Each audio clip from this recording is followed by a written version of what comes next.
ou pirash שהיו צדיקים וחסידים ועמלי תורה. Voilà la question. La question, si tu me parles de l'époque du deuxième temple, nous ne parlons pas de n'importe quelle époque. Je vous rappelle que la fin du Tanar, la fin du Tanar, pas de la Torah, la fin du Tanar, le dernier mot de la fin du Tanar, c'est Vaya'al, c'est-à-dire qu'il monte. Qui prononce ce mot de Vaya'al? C'est Koresh, Cyrus, roi de Perse. Or, les dernières phrases de la Bible, c'est que M. Koresh aurait eu un songe, et que dans ce songe, l'Éternel lui serait apparu, et l'Éternel se serait non seulement apparu à Koresh, mais il lui aurait adressé la parole. Et que lui aurait-il dit? Eh bien, que le peuple qui se sente proche de lui-même monte.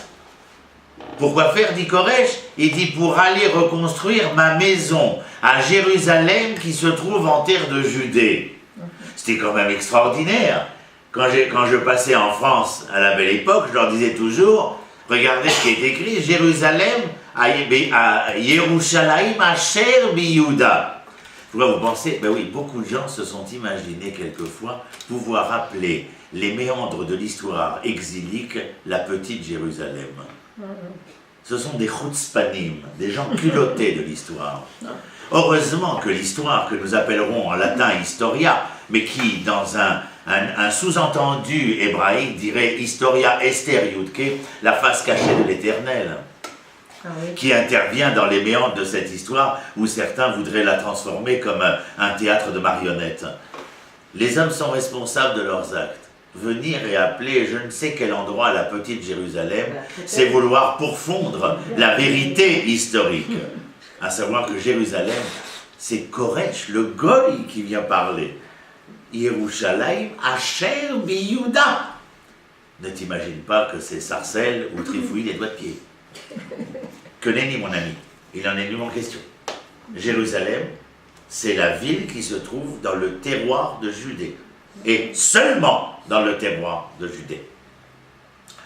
Alors, il dit, à cette époque-là, donc, il y a une déclaration que certains ont voulu comparer d'ailleurs, et je vous l'accorde, à la déclaration de Balfour en 1917, c'est-à-dire qu'il y a une autorisation des nations à ce que les exilés juifs de Babylone puissent rentrer à la maison.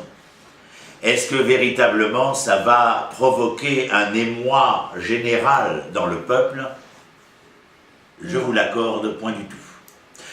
Ils seront très peu nombreux. Ils seront en tout, dit le Talmud, près de 42 000 personnes. Ce qui est intéressant, c'est de savoir qui monte. Ceux qui montent avec Zorobabel, et avec Ezra, et ensuite avec Néhémia, ce sont... Allez, je vais me le permettre. Presque la lie du peuple résidant à Babylone. Wow. Prostituées, voleurs, mariage mixte, je ne sais trop quoi. Les réfugiés. En vérité, je ne pense pas que ce soit les amoureux de Sion. Je pense plutôt que ce sont ces gens qui se réfugient, n'ayant pu se trouver sur la terre de Babel.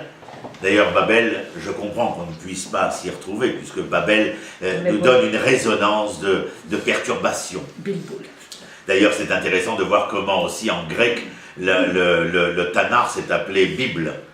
Hein, Biblos, c'est le livre, mais enfin le livre grec recèle dans cette formule dite et écrite quelque chose de perturbant. Et je crois que nous sommes là, bien là, quand je parlais de lumière tout à l'heure, peut-être aussi pour remettre les pendules à l'heure, c'est être moins perturbé. D'ailleurs, c'est le seul moyen de trouver le bonheur, puisque le bonheur, c'est aussi la dichotomie de bonne et heure. C'est trouver l'heure au bon moment et au bon espace, et c'est peut-être la bonne heure. Bien entendu.